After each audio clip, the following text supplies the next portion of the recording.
Hi everyone, I'm back. How you doing? I'm doing all right. Getting ready for the Eid vacation that's coming up. I'll post a video about that when I get back. Like I said before, I'm not gonna be taking much video while I travel because I hate being one of those people who are always wandering around places and giving monologues to cameras while they're at tourist sites and stuff. So I'll post a video afterward.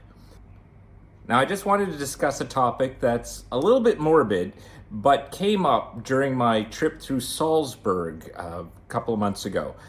And it has to do with visiting the museum for Mozart. As you know, Mozart grew up in Salzburg.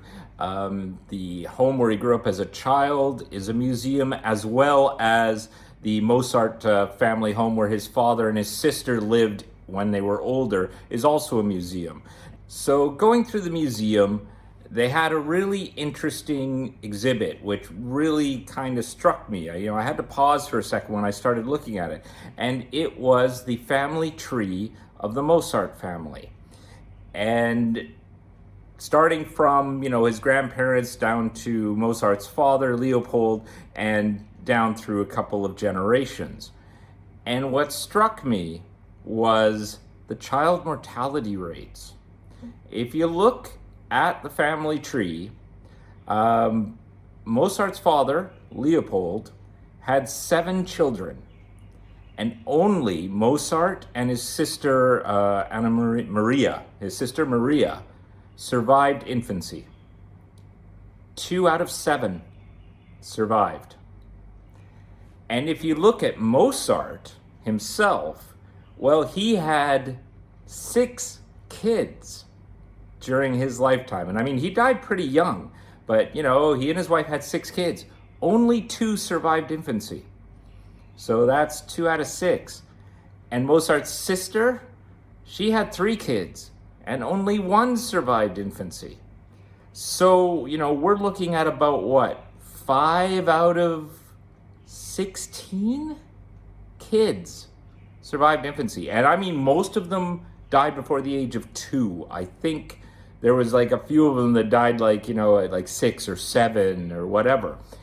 But, it really struck me okay, I knew that child mortality was not good back then, but that was pretty wild.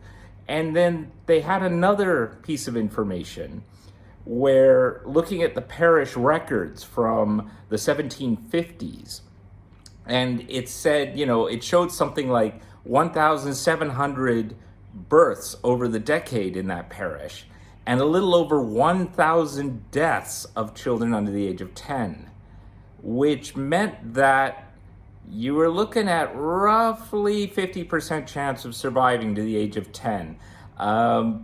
Maybe, 45% roughly in this example.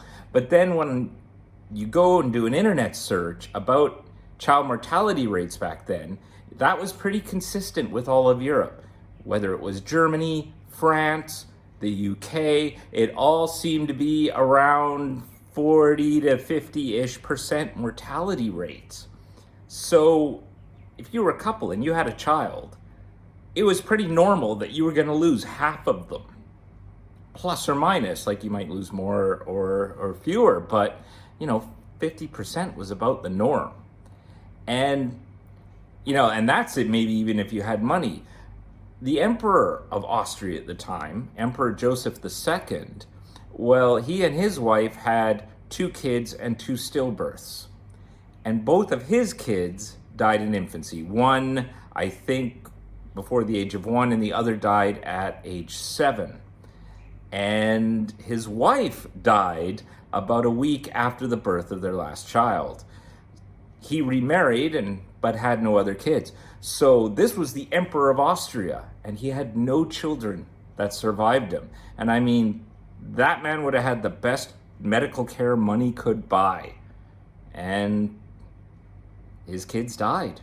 So this really is a story about just the difference that modern medicine has made in our lives. I mean, the idea that families would lose, on average, half their children, and maybe even the percentage would be a bit worse if you were really poor and didn't have access to medical care. That's just unfathomable today. Like, just anyone losing a child is a huge tragedy because it's so rare now. And doing an internet search, there was a great example of America which tracked child mortality rates starting from 1800. And as you can see from the chart, the child mortality rate drops significantly from 463 in 1800 to what it is today. 7 out of 1,000 kids die before the age of 5 now. This chart is before the age of 5. Remember, in some of the examples I gave, it was before the age of 10. 463. Just wild.